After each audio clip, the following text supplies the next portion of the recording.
BFM Business, Intégral Bourse, parcours de santé.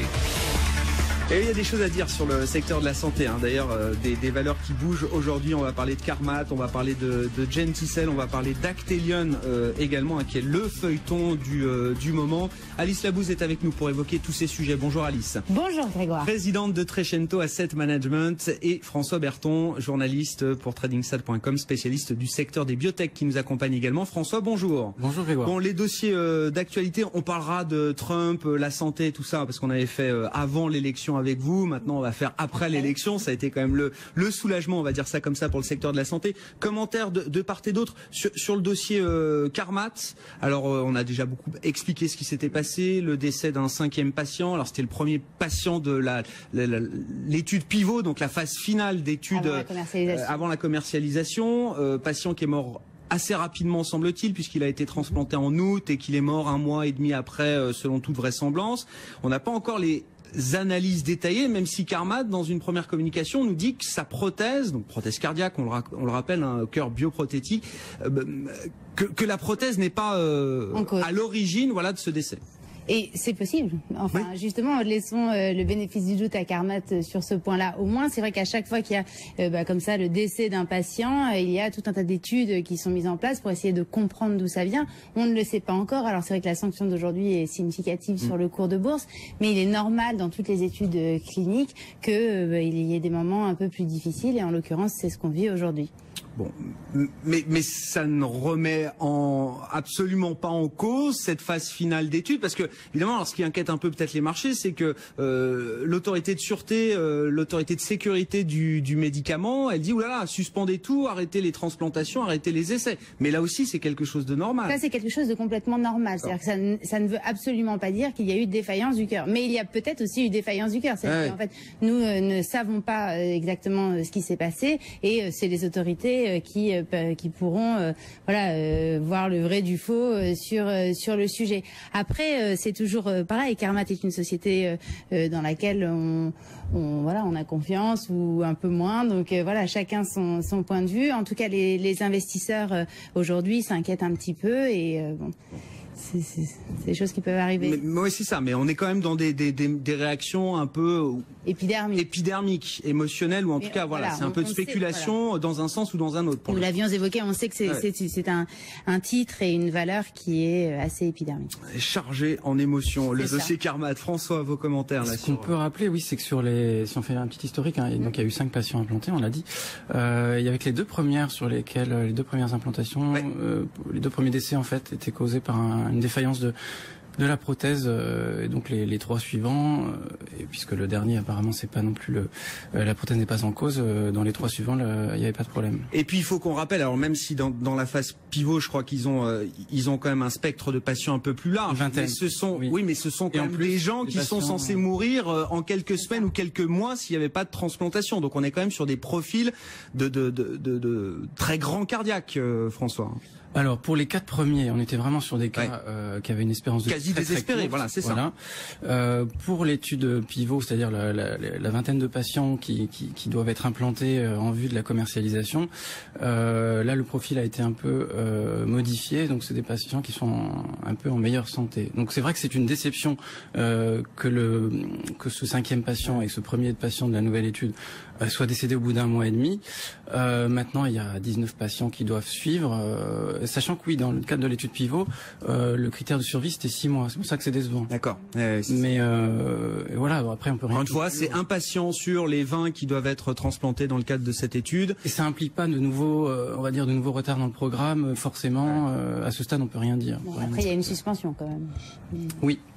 Oui, mais bon, principe de précaution, on peut dire, voilà, c'est logique. Bon, en tout cas, voilà, sanction quand même, il faut le noter pour le titre Carmat. Pas une bonne nouvelle, quoi. Non, voilà, c'est pas vu comme une bonne nouvelle, effectivement, par les investisseurs et par les marchés, puisque le titre perd 13% actuellement. On parlera de Genticel avec vous dans un instant, François, mais un mot de l'ambiance dans le secteur de la santé depuis l'élection de Donald Trump, Alice. Ça a été un vrai soulagement.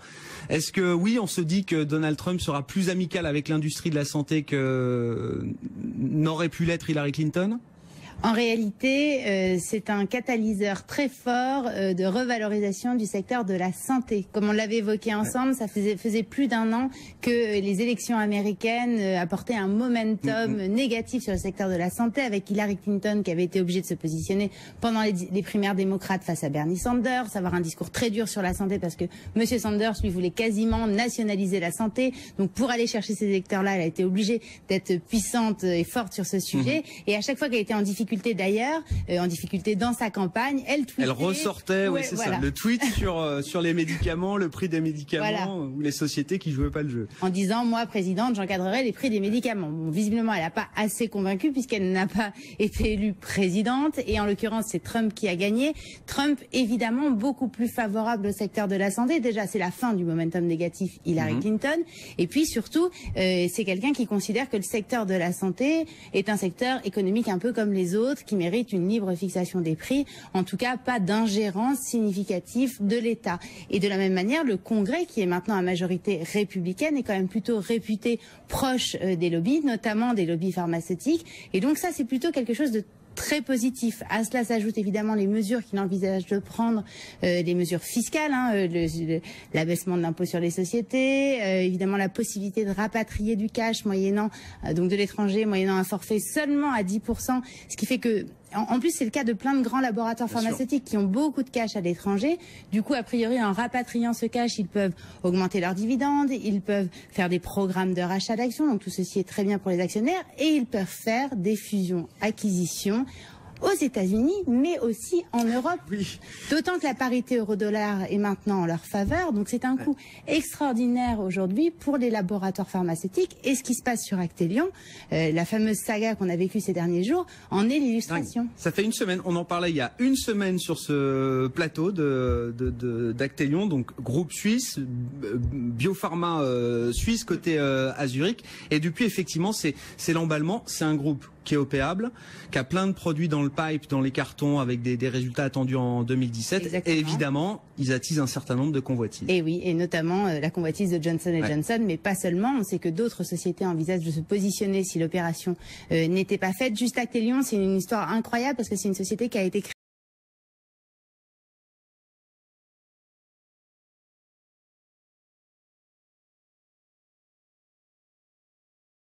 Roche, et ils l'ont développé. Ils font de l'hypertension artérielle pulmonaire. C'est une maladie orpheline, alors avec tout un tas de pathologies voilà, associées. Simplement, si vous voulez, c'est ce que cherchent aussi les grands laboratoires aujourd'hui, c'est de se spécialiser dans des maladies orphelines qui sont des maladies un peu de niche et qui sont quand même relativement rentables. Plus le pipeline qui est intéressant pour 2017. Donc la saga a commencé il y a 1 semaine et n'est toujours pas terminée en réalité. Johnson & Johnson a fait une offre, le cours de bourse d'Actelion est monté, Johnson & Johnson ensuite, alors il y a eu une petite rumeur disant qu'ils allaient faire une joint venture parce qu'en fait on sait que le patron d'Actelion, fondateur, qui a quand même 5% du capital d'une société qui fait plus de 20 milliards de francs suisses. Il a son mot à dire. Oui. Il a son mot à dire. Lui considère que l'indépendance, voilà, est quand même importante face aux grands laboratoires pharmaceutiques et il préférerait une joint venture, donc une co-entreprise, plutôt que de se faire racheter. Donc là, baisse du cours de bourse. Ensuite, Johnson & Johnson annonce une réévaluation de la prime, donc hausse du cours de bourse, et puis maintenant l'opération est refusée. Donc, mais c'est pas pour autant que les choses vont pas. Ça peut intéresser d'autres groupes. Enfin, je sais pas. On pense à Sanofi qui a raté Medivation, c'est ça. Est-ce qu'ils sont à la recherche d'une biotech comme ça avec des produits prometteurs? Est-ce que c'est une cible qui peut les intéresser? Complètement. Mais aussi Amgen, Celgene, tous les grands acheteurs du marché. En fait, aujourd'hui, tout le monde cherche à faire ses courses. Faut pas oublier que tout le monde a une quantité de cash absolument énorme et que aujourd'hui il faut être dans l'ultra spécialisation ou donc dans les maladies orphelines ou dans l'oncologie. Alors Sanofi a manqué Medivation qui était un des derniers pure players suffisamment grands en oncologie, c'est dommage. Pfizer a mis le prix pour gagner, mais il n'empêche que la saga est loin d'être terminée et clairement Actelion est une belle pépite et beaucoup d'investisseurs ne s'y étaient pas trompés. François Genticel avec vous en quelques mots parce qu'il nous reste plus beaucoup de temps. Le titre a pris 130% hier, il gagne encore plus de 8% aujourd'hui. On est dans le domaine des vaccins innovants. On va pas rentrer dans le détail. Qu'est-ce qui se passe autour de Genticel qui était au fond du gouffre quand même, il faut le dire, avant ces dernières 48 heures. Effectivement, donc dans les vaccins, une étape majeure franchie, enfin majeure, déterminante, importante, on va dire, franchie avec leur partenaire Serum Institute of India, qui est un des principaux acteurs mondiaux du vaccin.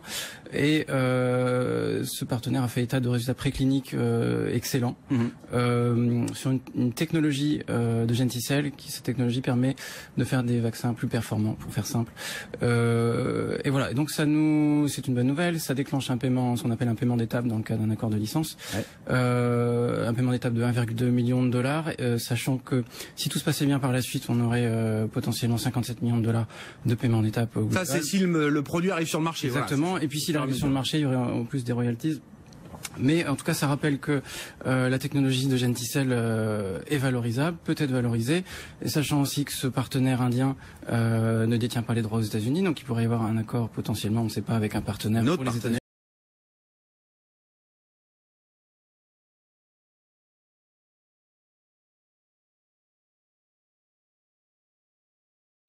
On était vraiment plus bas parce qu'on était à 1,3 € mercredi soir. Là, on est à 3,30. Il faut se souvenir quand même qu'au moment de l'introduction, on était à 7,90. Donc, on était vraiment tombé cancer de l'utérus au premier trimestre 2017. Donc, des choses à suivre encore sur la valeur. Mais voilà, c'est histoire de rappeler qu'il n'y a pas que ce vaccin-là sur le cancer du col de l'utérus, qu'il y a d'autres produits en développement, qu'il y a une technologie de vaccin qui fonctionne. Alors, même s'il faut être très prudent parce qu'on est sur un stade très, très avancé, hein, c'est des résultats d'études précliniques. Donc c'est vraiment très très précoce, mais bon, ça rappelle aux investisseurs au marché que Genticell existe. Et bon, le titre effectivement, vous l'avez dit, était au fond du gouffre, mais on a repris 130, 140% là en 2 séances, donc c'est assez spectaculaire. Merci beaucoup, merci d'avoir été avec nous. Alice Labousse, présidente de Trecento Asset Management, et François Berton, journaliste pour TradingSat.com. Il est 16h, on vient d'avoir un chiffre important, la grande enquête manufacturière aux États-Unis, l'ISM manufacturier pour le mois de novembre. Le chiffre est bon, il ressort au-delà des attentes. On commente tout ça dans un instant. BFM Business, Intégral Bourse, 15h, 18h, la bourse en temps réel.